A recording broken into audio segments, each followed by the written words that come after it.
Welcome, everybody, to the Authentic Faith Podcast. The chemistry is on point today between Shane and I. We're synchronized.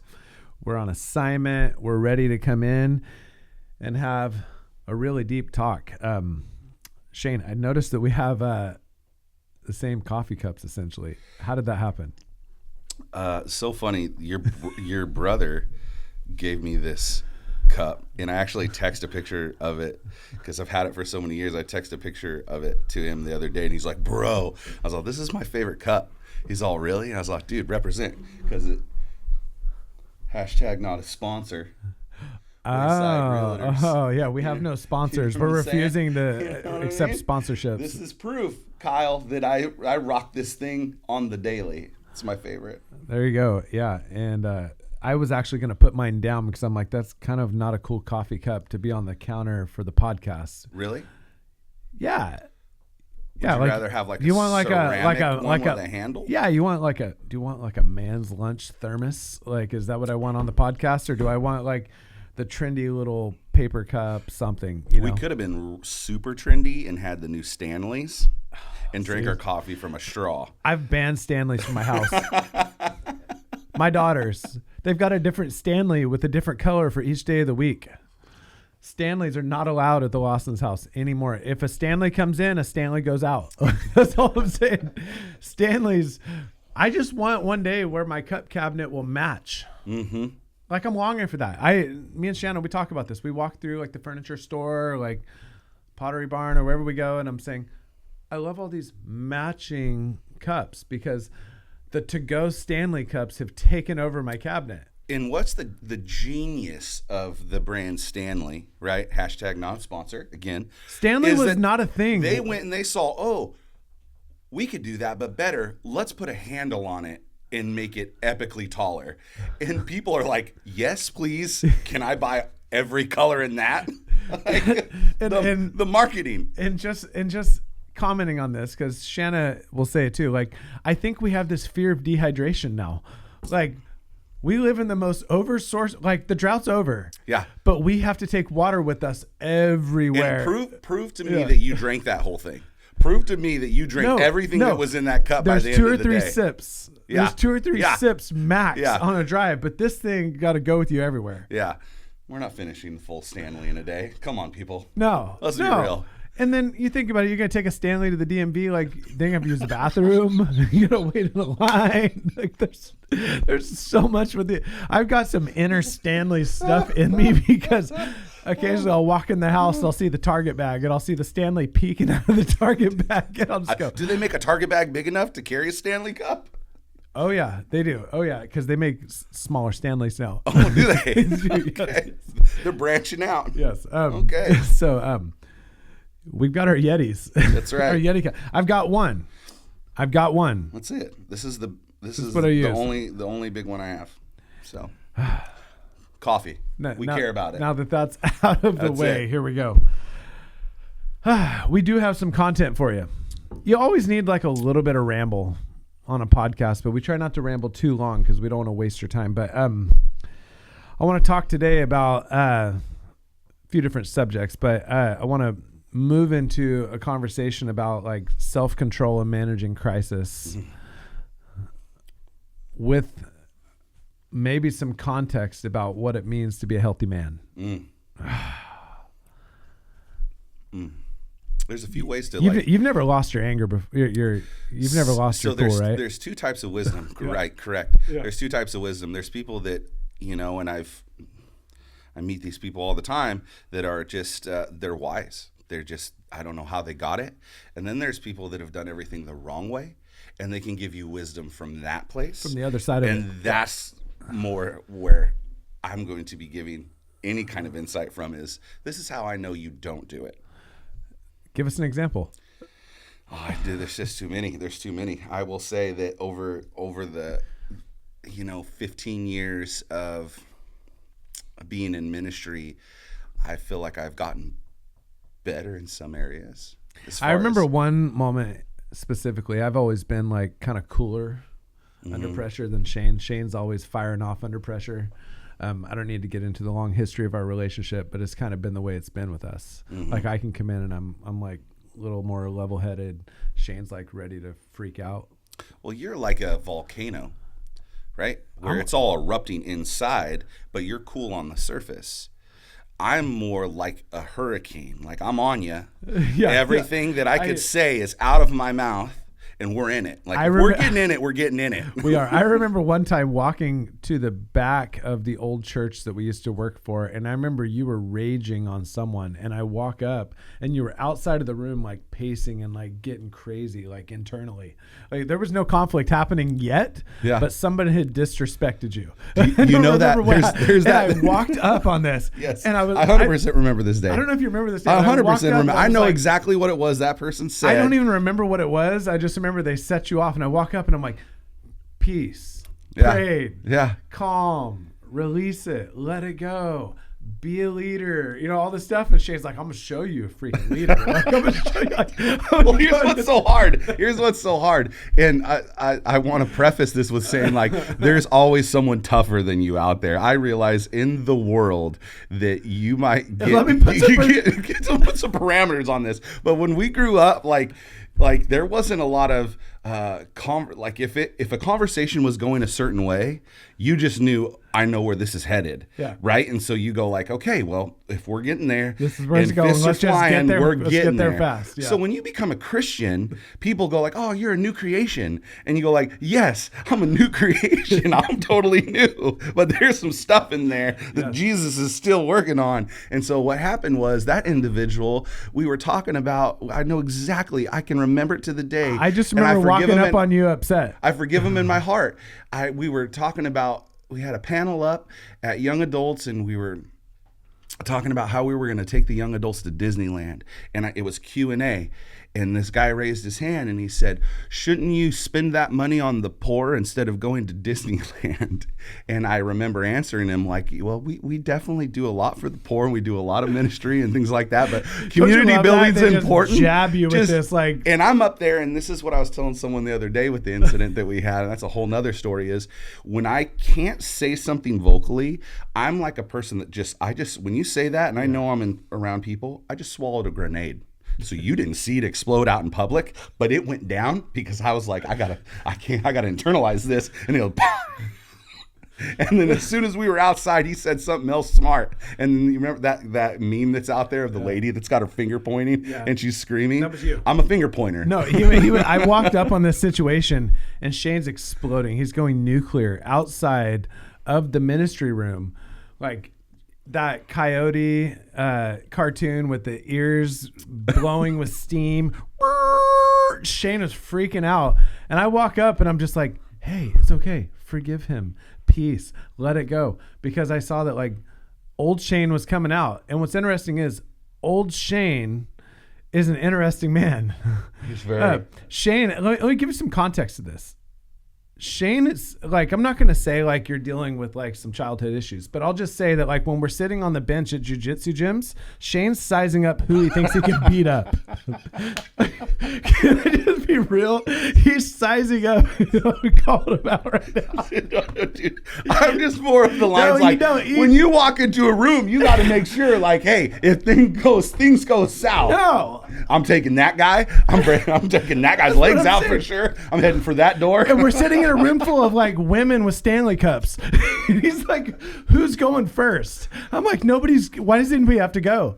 I don't understand. Like, what's the problem? But no, Shane, we're sitting in the jiu-jitsu gym, and he's like, you tell me you don't think you can take that guy? I'm like, no, that guy's a killer. He'll kill you. He's like, nah, I could 30 seconds. I can smother Dude's him. A black belt out there. And I'm telling Brad, if you don't come in with the mentality that you could whip every single dude's butt in this room, you've already lost the war. And I'm like, why does it have to be a fight? I'm not trying to prove anything. Yeah. Hey, we're in jiu-jitsu, okay? Hey. We're trying to prove something.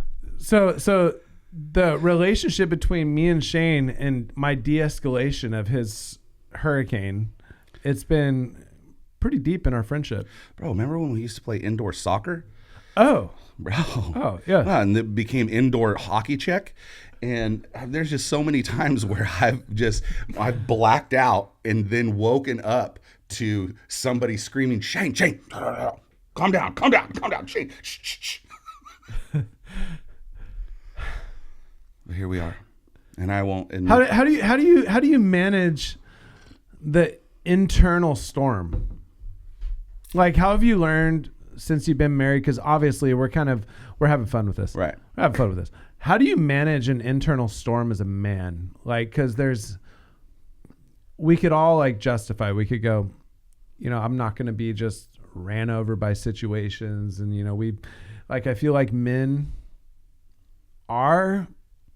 Or can be, some men can be spineless. Yes. Let's just be real.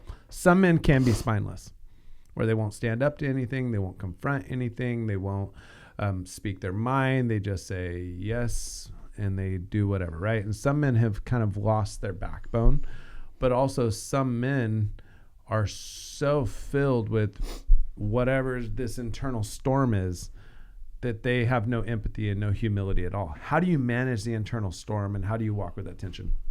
Well, I'd say that, and again, like I've gotten better over, I'm about to be 40, so I hope that I've gotten better, even though I still have my moments. It's that verse, I believe I don't want to start saying addresses, but it's basically like a man that can't control his mouth and his temper is like a city with broken down walls. Woo! And a city with broken down walls get things stolen from them. Yeah. So once you've lost things because of your temper or because of stuff you've said, after a certain amount of time of losing things, you don't want to lose things. You go like, anymore. I don't want to lose things anymore, and you start weighing like, is this worth what I know this situation's going to bring? And obviously there's moments where we have to learn to respond instead of react, right? That's the saying, where you can't see it coming and it happens. I think that's a byproduct of spending time with Jesus, where you can kind of take a step back in the moment. Well, this is what we don't talk about a lot in church. I talk about it a lot, but historically church, or like modern church, doesn't talk about it a lot, especially in the charismatic streams. Self-control is a fruit of the Spirit. Yes. Self-control is like actually putting the bridle on your tongue, putting the controls on your heart, putting the controls on your emotions, putting controls on your reactions and all this stuff. Like self-control, we don't talk about it, but it is a fruit of the Spirit. So the ability to control yourself, I would say, like, we talked about our lives burning out of control before Christ. We shared a few stories or whatever, but like when I became a Christian, it was like the Holy Spirit came into me, and all of a sudden I have a governor on my life where I was able to like hit the red, where I was able to go beyond, whatever the speed limit is. Now there's a governor set where the Holy Spirit will convict me if I go beyond a certain point. Like, you can be angry, but don't sin. Yeah. You can be upset, but don't allow the feelings you have about the specific situation to affect the way that you treat the people. There's many times I see something and I'm going, I'm so bothered by this. It'll torment me for days, but I actually won't engage it.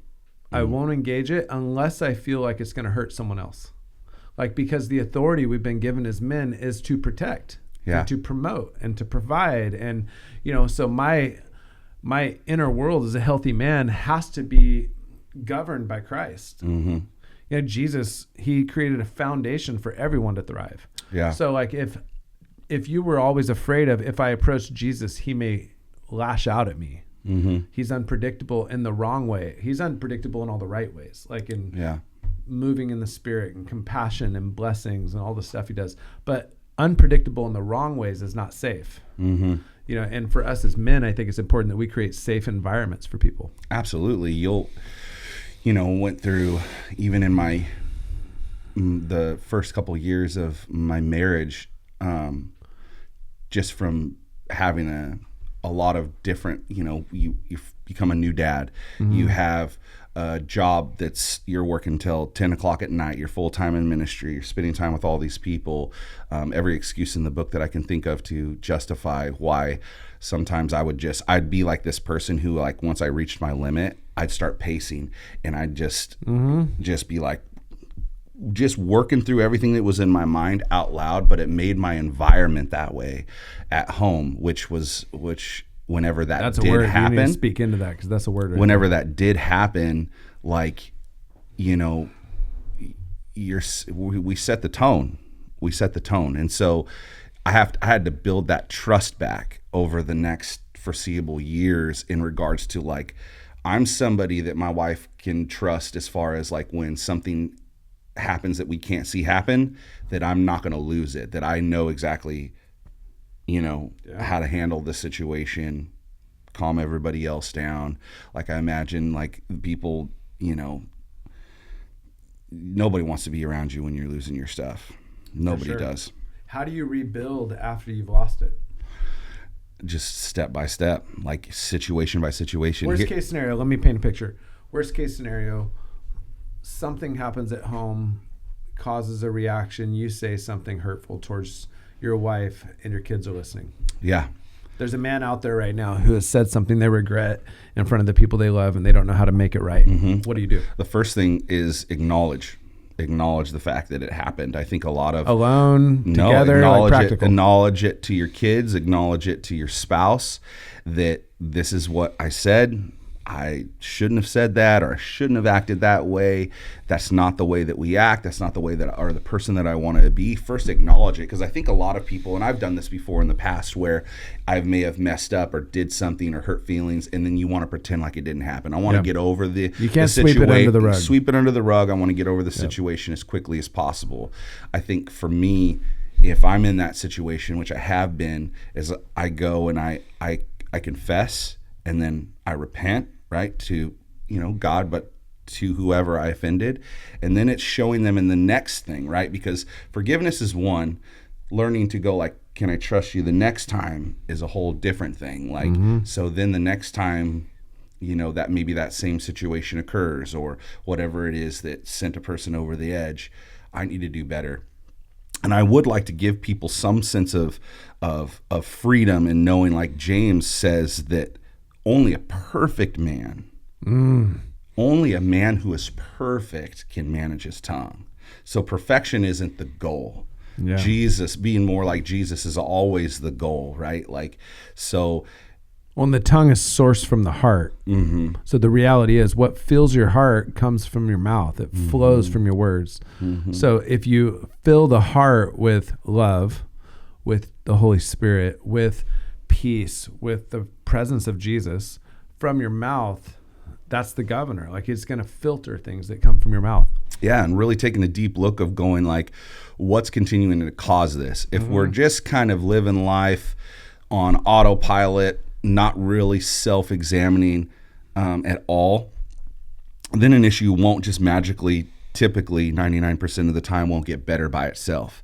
It's in because right now somebody is. So I feel like there's someone who may have had 2 or 3 years of bad decisions. Yeah, and a relationship has deteriorated, and they don't know how to fix it. Here's what I would say. Like, to add to everything you're saying is, number one, like, you have to be strong enough to be weak, and we've heard that before. But you have to be strong enough to be weak, to where you can say, I've really screwed this up. This is someone I love, and now it's extremely complicated. There's a lot of tension. There's hurt feelings. There's wounds. There's words that have wounded. There's memories, and there's now there's protections we've put in place against each other, and there's no intimacy or whatever. Maybe it's a marriage. Maybe it's a friendship. Maybe it's a boss or coworker or whatever. Like, we've put now protections against one another because you're dangerous. Yeah, you're scary. What you need to do is, number one, you need to just baptize yourself in the presence of God. Yeah. I would spend a period of time just in the presence of God and worship. Get your heart right. Fully go into the presence of Jesus, and don't come out until you really sincerely forgive them, love them, completely understand, like, own what you need to own. Like, until you come to the place where you walk out of it and you go,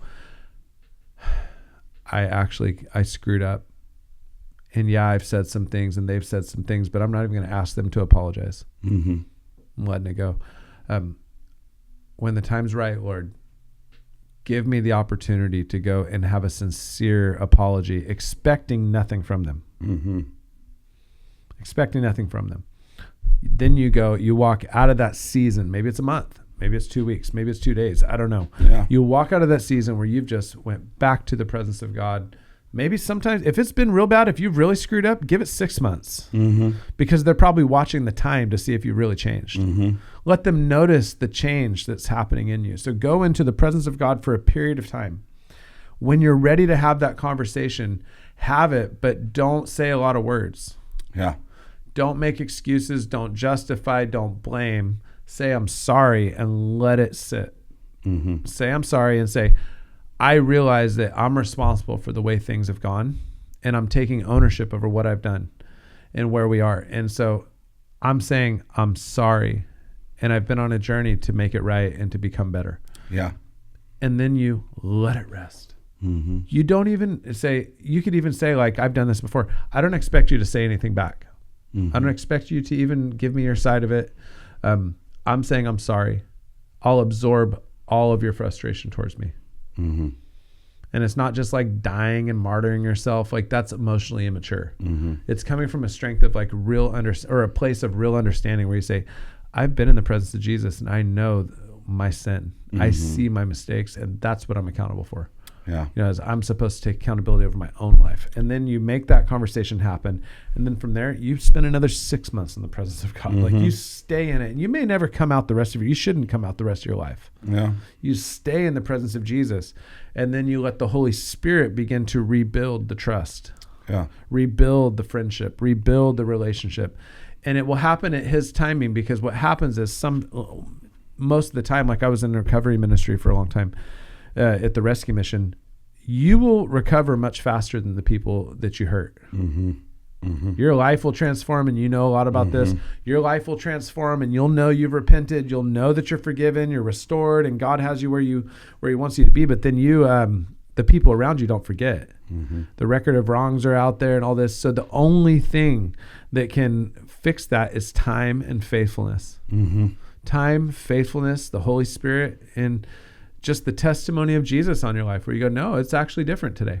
Yeah. That was a season of my life 3 years ago, and that season is done. Well, because really, and it is one of the number one things that we'll tell people in marriage counseling, because naturally people want to fix it by doing something themselves, right? But the fact is you're probably in marriage counseling not because of something that took a week.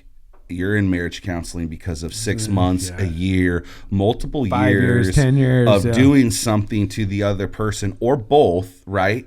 In where there is like that person knows an ugly side of you. And so we always kind of, counsel people in the way of, the number one thing that you need to do is quit trying to fix it. And you need to go and fix yourself with Jesus, for lack of a better term. It's not let Jesus fix you, like just exactly what you're saying. And in the midst of that, I know what I've done in the past is I'll go, and as I'm spending time with Jesus, I'm not having to go back to my wife and go like, hey, look, see, I'm spending time with Jesus. Like, that's the wrong thing to do. You're focused on Him. I'm focused on Him. My wife, whether she wants to see it or not, is seeing me as a spouse go like, okay, like I see him spending time with Jesus. He's not coming back and trying to fix it and be like, buy me flowers, or try to hurry up and like, be this guy that she knows that I'm not, right? As a spouse, speaking to people out there, that's typically what our human instinct is to do. Like, if someone falls on the ground, hurts themselves, you hurt yourself. So they, there's empathy there and understand. It's like, no, like spending time with Jesus, spending time with the Lord, and then going back and then just serving. Serving.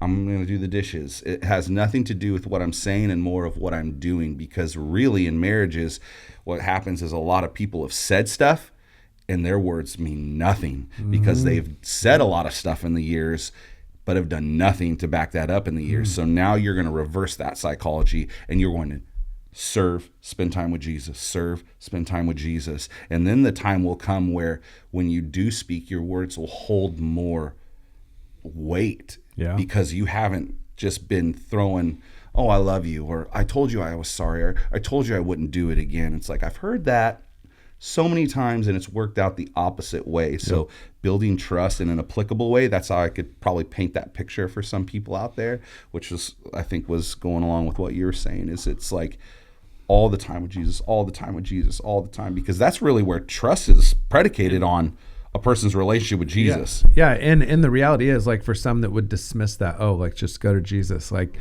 I would say, like, if you dismiss going to the presence of Jesus for a solution, you don't know Jesus. Mm-hmm. Like, he can actually fix things, and he can fix your heart, and that's what he does. He pulls together the broken pieces, and he raises the dead. It's who he is. So, like, if you're in a place where you need resurrection power in your life, you had better spend time with Jesus. Like, that's the solution. It's the first and most important step, because some people I can hear the voices, right? Well, some people, and I agree, have stuff, whether it's from past relationship trauma, family trauma, maybe a character trait that you developed over the years, whatever it is, that stuff really does exist. But what happens is people will go to therapy, or, they'll self-examine, which I said earlier is a great thing to do. You have to self-examine, but it can't be void of Jesus. Yep. Because you can get the fix from the world, but then as soon as you go like, oh, I took my medicine, I finished my antibiotic, cycle, I'm all good, and we haven't spent time with Jesus, it's a matter of time until you're going to go ahead and repeat That's what happens. That's cycle. What happens whenever we don't have our identity right, is men and women. We're talking about men today primarily, but our role in it. But when your identity isn't rooted in Christ, you go through this antibiotic cycle where you're sick, you need medicine, you come to the church, they bandage you up, the Holy Spirit pours out, you get peace again, and then you feel better. God makes it way. You don't get fired, like things. You don't get evicted. Something changes in your circumstance, and then you walk away, and it's just the way you're not changed by it. You've just been healed. Yeah. You're not transforming and becoming more like Him through the process. Yeah. So good. Just because I think this conversation is going to help some people, but how do you know when the warning lights are on before you blow up? Like, because we're talking about being a healthy man and managing an internal storm. Maybe the storm is lust. Maybe the storm is anger. Maybe the storm is dissatisfaction. Maybe the storm is you don't feel affirmed. Maybe the storm is you don't feel loved or honored or respected. I don't know what it is, but something's building in you. Like, what are the warning lights on the dashboard that are going, something's wrong, there's a problem, check engine lights coming on? And I think, like we talked about before, typically this isn't I get it, we may be speaking to somebody out there that's never, like, that this is their first time getting angry about this, or this is their first time needing affirmation, or this is their first time. But majority of people, I would imagine, this is a warning light that can continue to come on the dashboard, and they've either done nothing about it or just haven't thought through what they're going to do, and they've just exploded. They see it. The warning light's there. They know it's there, but they don't stop to fix it. Yeah. We just read in, I think it was Romans, where it says, "No, make no provision for the flesh." Yeah. Right? And so at some point in time, that's where the taking yourself out of autopilot, because I feel like a lot of people live in autopilot. Break that down. What does that mean? No provision for your flesh? Because the way I see it, it's like, no, don't provide opportunity. Yeah. So it's in some, I understand that the opportunity for your flesh or your tick might be your spouse. And so you can't go, I can't separate myself from my spouse. Well, then there's different ways that you can approach that. But I guess what I would, to answer your question, make no provision for the flesh for people, let's just say for lust. There's a lot of people out there that go like, I'm addicted to porn, or I can't stop lusting. Well, one, you can. There's not a can't. Yes, you can, 100%. You can. It may not be easy. Your situation, so like let's just call it out on the carpet, and hopefully no kids are listening to this. There's probably a large majority of people in their married life that do not have intimacy. For girls, that's easier. That's for some girls, I would say, if you polled the conversations I've had with married people, it tends to be easier with women. I don't want to say it is, but it tends to be. For males, and this is leading up to an excuse, right? And this is kind of part of my story, is going like, I have no intimacy at home. I'm a Christian man. I'm a married man. I'm a leader in the church, and I don't have intimacy at home. What do I do with that? I have no other options other than to handle that myself, whether that's an affair, or whether that's yourself. I'm providing something for the flesh for myself. And that's, a lot of people can look at that and go like, I understand that. But the fact is that doesn't have to be. So good. It doesn't have to be. Now, that doesn't mean that it's fair. That doesn't mean that it's easy. But that's, for me, provision for the flesh is, the typical things for lust, like, man, do you have full access on your phone? Do you have your computer, full access on your computer? How do you know when your heart's at a place? Because sometimes, Jude 1:24, it says, now to him who is able to keep you from stumbling and to make you stand in the presence of his glory with great joy. He can actually prevent you from stumbling. So I think if I've got this, there's a deeper place. So what I want to get to is this deeper place, because I can see the warning lights coming on. What I see is sometimes we see the warning lights coming on and we may cut off a branch so that we can't provide for the flesh in this one area, but we're still not okay. Yeah. We haven't dealt with the heart stuff. So you have to actually become a healthy person. Yes. To where you're actually loved and you're fulfilled in Christ. You may not have Shanna doesn't meet every need in my life. My wife, that's too much burden for her to carry. She doesn't have to be my mom. She doesn't have to be my constant encourager. She doesn't have to be my server. She doesn't have to be my personal chef. She doesn't have to be, manage all my guys stuff. Why? That's too much pressure. I should be healthy enough to take that stuff to the Lord. And because I can walk with self-control, because it's a fruit of the Spirit, Jesus can actually prevent me from stumbling in the way of I don't have to just so yes, delete the app. Delete the app. But if you delete the app, but you never change the man, yes, the man's going to find another place to rage. This goes back to our whole thing of Jesus is the first, and then there's applicable, but you can't do the applicable without Jesus, right? So for anger, for example, a lot of people probably have gotten you need to walk out of the room or count to 10. You lust and you don't have, and you have because you don't have the right motivations, and then you kill because you're angry, and it all develops into something bigger and bigger and bigger. So just eliminating the opportunity, so providing for the flesh, just eliminating the opportunity doesn't actually end your desire for the flesh. Absolutely. You can't walk out of every room because you're angry. You can't walk away from every person that irritates you because you're angry. At some point, there is something that's broken in here that you really need to address. That's what I'm trying to get at. Spending time with Jesus, and that may also mean going to a good therapist. Yeah. Working through some of that trauma that's creating, whether that's anger. For a lot of people, insecurity is a big thing now in the generation that we live in. Insecurity's huge. You have people that are depressed and anxious more than ever. And it's I don't think, 100% Jesus. It's Jesus is the main course meal, and Jesus will then, if he needs to, lead you to do something I want you to go see this counselor and talk to this person. Maybe it's not even a counselor. Maybe it's a person in your life that God sends in. Hey, I heard you've been struggling with anxiety. I did for a lot of years. Can I talk to you about that? So it's he works tandem. We talked about it this morning, that the Lord is interwoven in everything, right? And so a lot of people, you can't just... The warning light is for me, I'll speak for myself. The warning light came on for me weeks ago, but then I had a breakdown Monday. Breakdown, not in the sense of I'm crying or making horrible sinful decisions. Just, I felt weaker than I had felt in a long time last Monday. And I had a guest speaker planned for Mother's Day, and then I was supposed to speak this last Sunday, and I was trying to power through to get to Mother's Day so that I could have a woman pastor speak on Mother's Day, and I was trying to, I had this whole plan for the speaking thing. Monday hit, and I felt weak. I'm tired. I realized, oh crap, I probably should have taken a few days a week after Easter.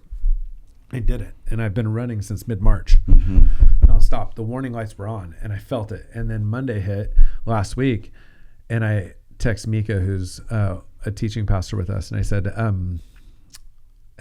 I'm feeling super weak. I need you to take this week.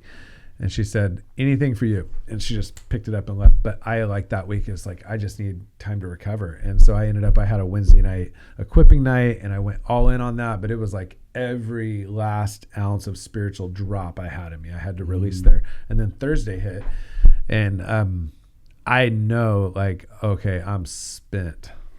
Have you ever had that where you're fried, like your mind's fried? Like, I know my mind's fried when I can't really focus in prayer.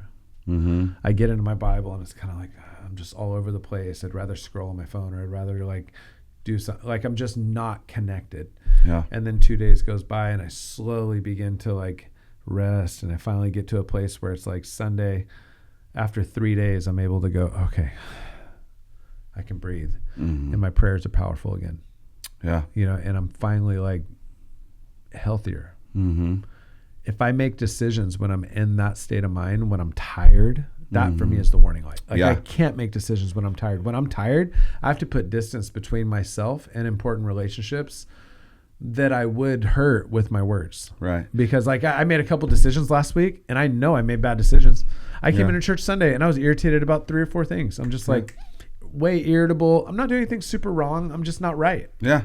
You know, and like we talked about earlier, is you've probably learned in you that when you're tired, you say things you shouldn't because you've gotten tired and I've said a lot of things that you shouldn't. Right. And so going back to this analogy of the warning light on the dashboard, and hopefully to give again some, for lack of better word, freedoms to somebody that might be listening to this, is typically that light on your dashboard comes on because something's been going wrong in your car for a long time.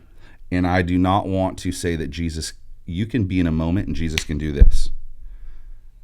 What I've seen from the majority of time is that Jesus wants to walk. It's a process. Yeah. And you're going to walk. So there, you could have that moment of going in and spending time with Jesus and come out wrecked that one time, and then wake up the next day and feel exactly like you did before that. And it is a process that hopefully giving people hope is like, you continue to go to that place. And then at some point, whatever it is, you can then see that warning light from a distance, and I'm getting better at catching the warning light. Because some people, they've seen the warning light, but the warning light's normal now. The warning light's life.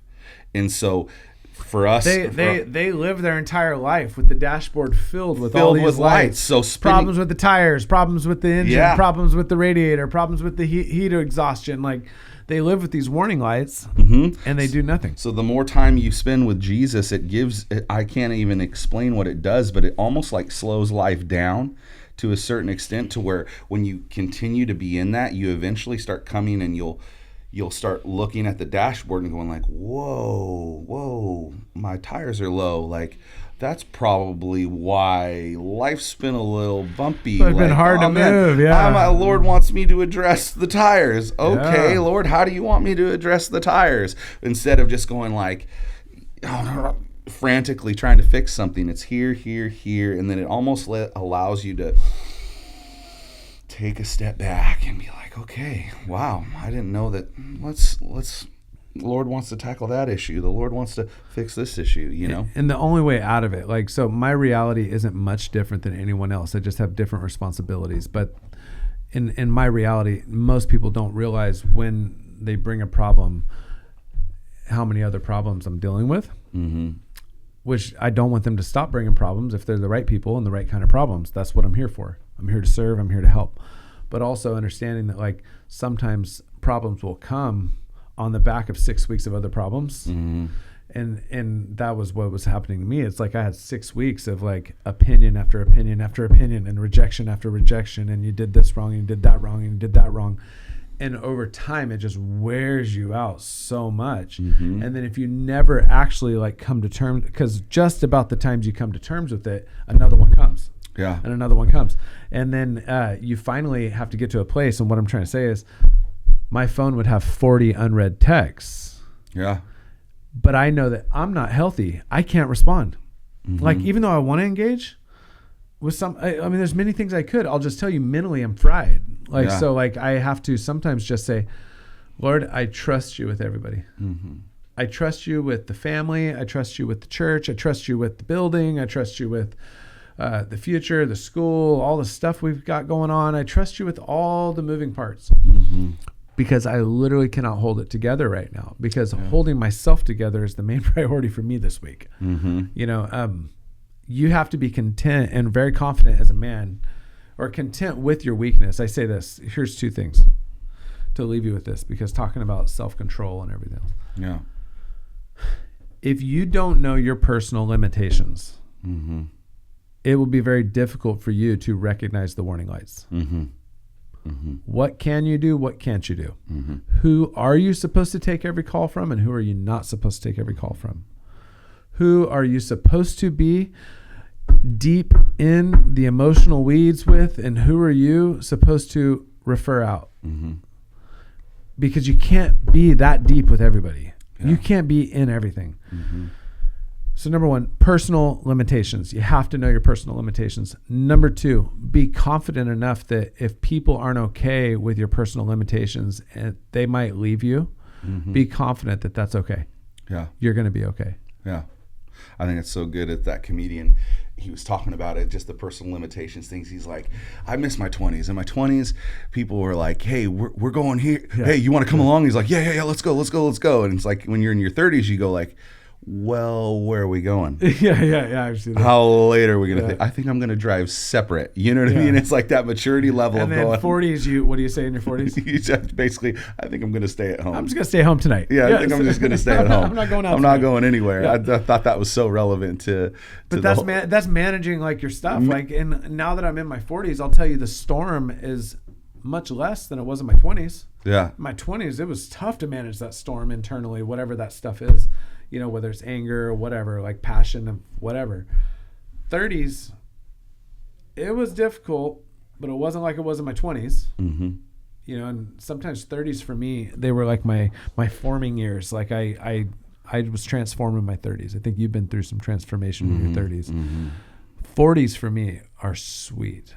Yeah. I'm having so much fun in my 40s because it's just life has come together in such a sweet way. It's cool. Like, so like the self-control piece, I have much more self-control today, obviously with what I do and where I'm positioned. Like I have to walk in it now because there's so many ways that the devil would love to like just disrupt what we have going on. And my priority is to bring people together in peace and the whole thing.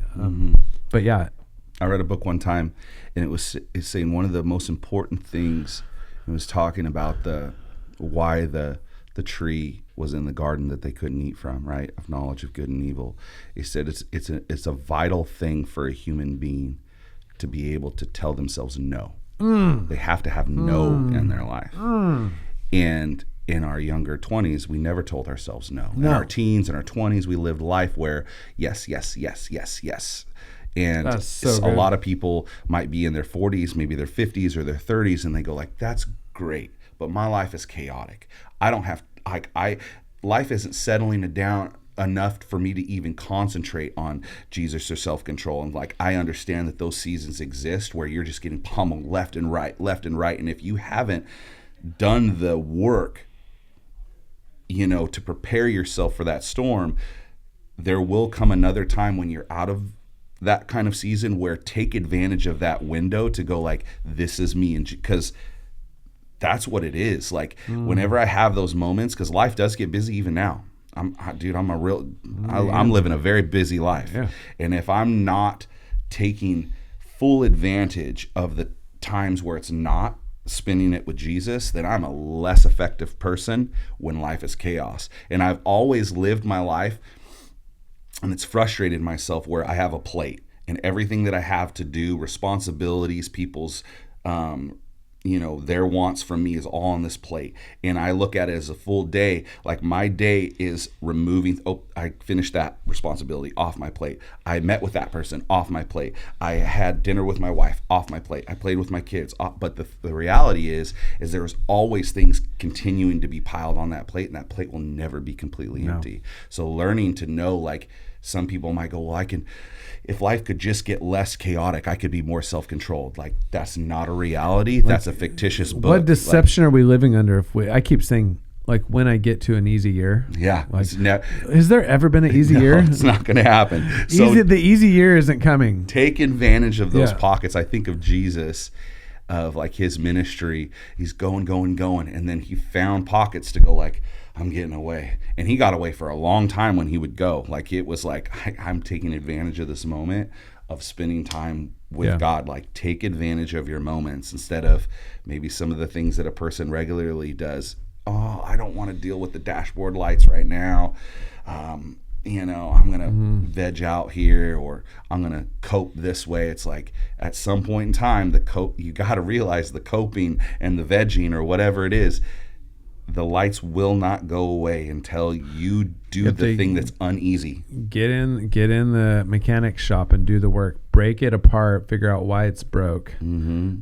Diagnose the problem. You have to do a diagnostic test on yourself, on your own heart. Like, why does this bother me? Why I do this constantly. Like, what's going on? I know, me and God know there's something. Mm-hmm. And I'm not talking about it because I don't quite know how to put words to it yet, but I need to go on a prayer journey to figure out what that is. And I'm not going to come out and assume that, I see some people too, and we're going to close right now, but I see some people that go on this journey and they come out and they're like, oh, the problem, I come out of this and the problem is you, or the problem is I need to change. The problem is like, you know what I mean? They come out of this journey. I don't always come out of it assuming that everything needs to change. I come out of it assuming that my heart needs to change. That's so big because that's literally the thing is I've shared this so many times before because it was so impactful for me when we first started going to church. I remember it was like a Wednesday night or something. You were driving me back, dropping me off at the apartment, and I was crying because I was so frustrated because my life was like, was a wreck. And I'm going like, I thought this Jesus was supposed to fix my life, not things get worse. And so I think that's an important word for people is like, just because we have Jesus, just because we have him, does not mean that all the things go away.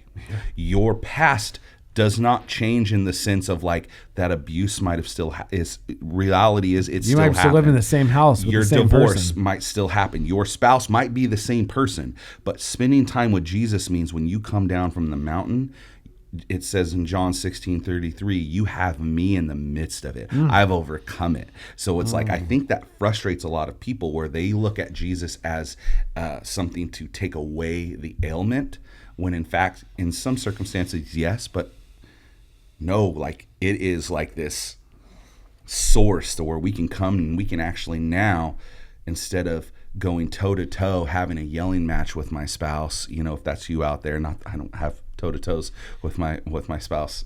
But like, I don't have to do that anymore. I can go like, I'm actually not going to engage until we can lower our level of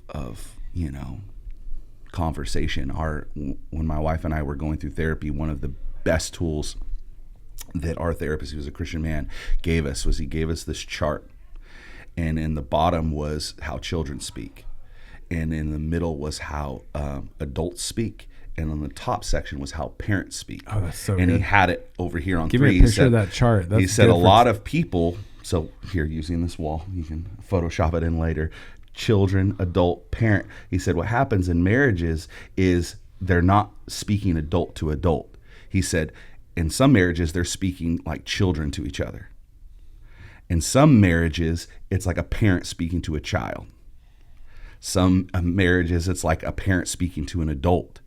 He said the goal is for adults to speak to adults. You speak like an adult to a spouse that's speaking like an adult. And until both parties can get to a place where they're speaking to each other in a manner this like we're speaking like adults. I said he said there will always be friction, and I was like, that's it. Just pay this man. We're going. We're getting out of here. Yeah, like, that's all. That's all I needed to hear, dude. Like, just solve the issue, and you're just like, dang, that is really true. So when it comes to self-control, we're not going to Photoshop that, Matt Broden.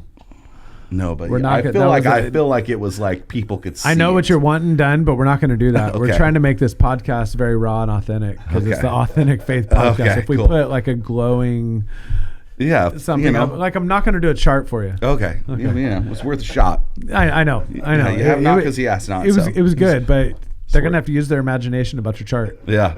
I feel like the picture's there. The picture's there for sure. Yeah. We're becoming healthy men.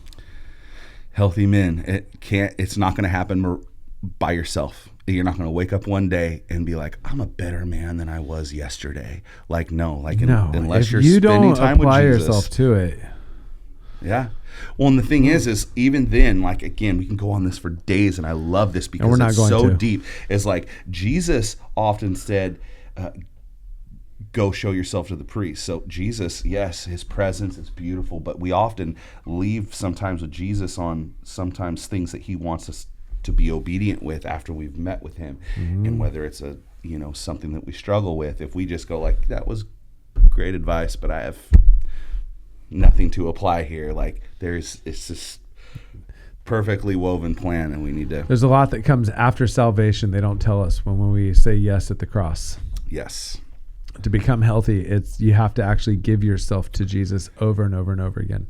And it's his presence that changes us. We can't change ourselves. And it's not just a spiritual change. It's an emotional change. It's a mental change. It's a heart change. All this stuff within us. I mean, every layer. It's love God with all your heart, soul, mind, and strength. That means there has to be regenerative restoration power, resurrection power that comes into every area, your heart, soul, mind, and strength. Like you're going to see the work of Jesus in all of that. So yeah, thanks, Shane. This might be one of my favorite episodes. It really is, because it's very, I feel like a lot of people struggle with this. We didn't even get to the inside the church. No, there's a lot to talk about here, but I think that this managing your internal world and walking with self-control in our process of becoming a healthy man and healthy people, because this is relevant for women too, but for those of us who are managing the internal storm, I think there's a lot of good stuff they can pull from this. So thanks, man. Yeah. Let's go. And we'll be back again soon. So love you guys. Have a great day, and we will see you again.